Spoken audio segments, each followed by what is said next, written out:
আসসালামু আলাইকুম, welcome back to my channel chemistry town. একটা প্রশ্ন আমি আসলে ভুল দেখাইছিলাম, এরপর আমি এটা সঠিকও করে দিছি।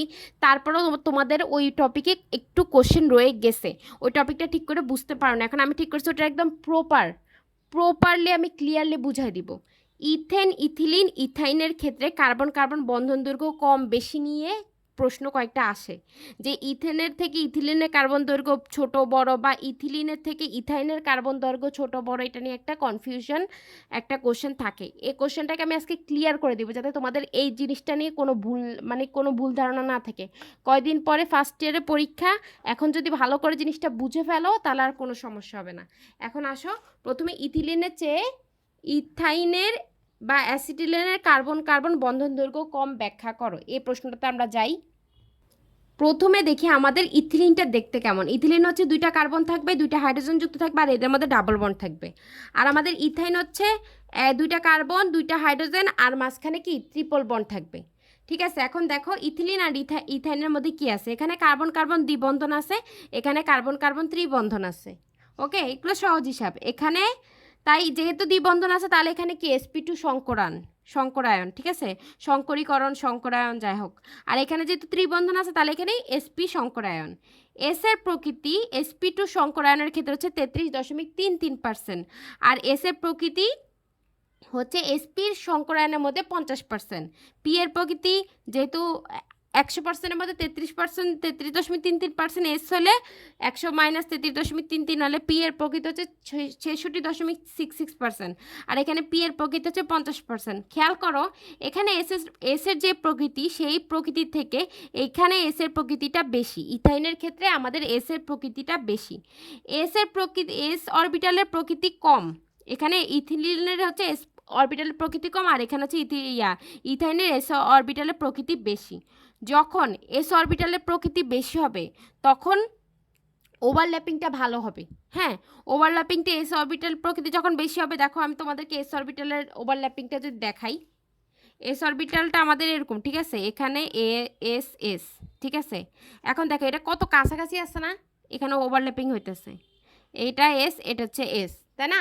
এখানে এটা কাছাকাছি অবস্থান করে। আর যখন পিটা হয়, দেখো পিটা হচ্ছে এরকম, পিটার মধ্যে দেখো এখানে বেশি পরিমাণ না, এখানে কম পরিমাণ না, পি আর এই পাশে আছে পি, তাহলে এখানে ওভারল্যাপিংটা হচ্ছে কম হয়, আর এইখানে আমাদের এস এর ক্ষেত্রে ওভারল্যাপিংটা হচ্ছে বেশি হয়।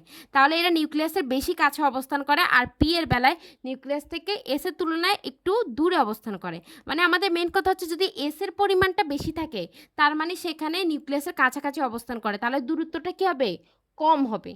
আর যখন যখন পি এর পরিমাণ বেশি থাকবে তখন এস নিউক্লিয়াস থেকে দূরে অবস্থান করবে, ওভারল্যাপিংটা কম হবে, তাইলে কি সে তাদের মধ্যে দূরত্বটা বেশি হবে। তো ওইটাই, এস অরবিটালের প্রকৃতি কম আছে ইথিলিনের মধ্যে, আর ইথাইনের মধ্যে এস অরবিটালের প্রকৃতিটা আছে বেশি। তাই ইলেকট্রনগুলো ইথাইনের মতো নিউক্লিয়াসের কাছাকাছি অবস্থান করছে না, কিন্তু ইথাইনের মধ্যে তাই ইলেকট্রনগুলো নিউক্লিয়াসের কাছাকাছি অবস্থান করে, যেহেতু এস এর প্রকৃতিটা কি বেশি আছে। এই জন্য হচ্ছে আমাদের ইথিলিনের চেয়ে ইথাইনের কার্বন কার্বন বন্ধন দৈর্ঘ্য কম হবে। বুঝতে পারছো তোমরা ব্যাপারটা? এবার দেখো ইথেন, ইথিলিন, ইথাইনের ক্ষেত্রে এবার আমি তিনটাকে একসাথে যোগ করে দিচ্ছি। আমি তোমাদেরকে আগে এবার পড়াইছিলাম হচ্ছে ইথেন আর ইথিলিন, ঠিক আছে। এখন দেখো ইথেন, ইথিলিন, ইথাইন তিনটাকে যদি আমরা একসাথে নিয়ে আসি কোনটার বেশি হবে। দেখো ইথেনের মধ্যে কি, ইথেনের মধ্যে হচ্ছে sp3 সংকরায়ন, আর ইথিলিনের মধ্যে হচ্ছে sp2 সংকরায়ন, আর ইথাইনের মধ্যে হচ্ছে sp সংকরায়ন। sp সংকরের মধ্যে s 50%, তাহলে আমাদের p কি 100 মাইনাস 50%। ইথিলিনের মধ্যে হচ্ছে আমাদের sp2 সংকরায়ন আছে, তাহলে আমাদের s হচ্ছে 33.33%, আর বাকি p 100 মাইনাস 33.33%, যত আসে তত, ঠিক আছে। আর ইথেনের ক্ষেত্রে দেখো s এর প্রকৃতিটা সবচেয়ে কম, মানে 25% আছে, 25% আছে, তাহলে পি আছে 100 মাইনাস 25 এত পার্সেন্ট। তাইলে দেখো আমাদের মধ্যে এস এর প্রকৃতি যেখানে বেশি আছে সেখানে বন্ধন দৈর্ঘ্যটা কি কম হবে, আর এস এর প্রকৃতি যেখানে কম আছে সেখানে বন্ধন দৈর্ঘ্যটা হবে বেশি। তোমাদেরকে আমি বলছি একটু আগে যে এস থাকলে কি ওভারল্যাপিংটা ভালো হয়, বেশি হয়, ওভারল্যাপিংটা বেশি হয়। পি থাকলে দেখো খুবই আংশিক ওভারল্যাপিং হয়, পি থাকলে ওভারল্যাপিং হয় আংশিক, আর যখন এস থাকে তখন এটা খুব ভালোভাবে ওভারল্যাপিং হয়। তো সেটাই আমি এখন এখানে একটু লিখে দিছি, দেখো তোমাদের বোঝার জন্য। দেখো ইথেনে sp3 সংকরিত, ঠিক আছে, ইথেন হচ্ছে sp3 সংকরিত। ইথেনের বন্ধনে এস এর প্রকৃতি 25%, এটা 25, ঠিক আছে, এটা তোমরা কল্পনা করেন, এখানে 25%, ঠিক আছে। ইথিলিনের হচ্ছে sp2 সংকরিত, ইথিলিনের বন্ধনে এস এর প্রকৃতি 33.33%।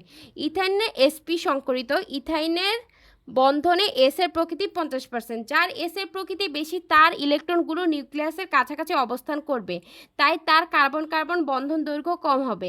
এখানে ইথাইনের বন্ধনে এস এর প্রকৃতি বেশি, তাই ইথাইনের বন্ধন দৈর্ঘ্য সবচেয়ে কম, ঠিক আছে। এস এর প্রকৃতি বেশি, তাহলে নিউক্লিয়াসের কাছাকাছি ইলেকট্রনগুলো অবস্থান করবে। এরপরে ইথাইনের চেয়ে ইথিলিনের বন্ধন দৈর্ঘ্য বেশি এবং ইথিলিনের থেকে ইথেনের বন্ধন দৈর্ঘ্য বেশি, তাহলে সবচেয়ে বেশি বন্ধন দৈর্ঘ্য কার? ইথেনের। ওকে, সবচেয়ে বেশি বন্ধন দৈর্ঘ্য হচ্ছে ইথেনের, তারপর হচ্ছে ইথিলিনের, তারপর হচ্ছে ইথাইনের। আশা করি তোমরা টপিকটা বুঝতে পারছো। তোমাদের আগের যদি কোনো ডাউট থাকে সেটাও আজকে ক্লিয়ার হয়ে গেছে। ভালো থাকো, সুস্থ থাকার অবশ্যই অবশ্যই অবশ্যই আমার চ্যানেলটাকে সাবস্ক্রাইব করবা। আর ইভেন তোমরাও যদি কোনো ভুল দেখো, যে মনে হয় আপু এখানে একটু কোশ্চেন লাগতেছে, আপু তোমার এখানে মনে ভুল আছে, সেটা একটু কমেন্ট সেকশনে আপুকে জানাইতে হবে, না জানালে তো আপু বুঝতে পারবো না, তাই না? ভালো থাকো, সুস্থ থাকো, আল্লাহ হাফেজ।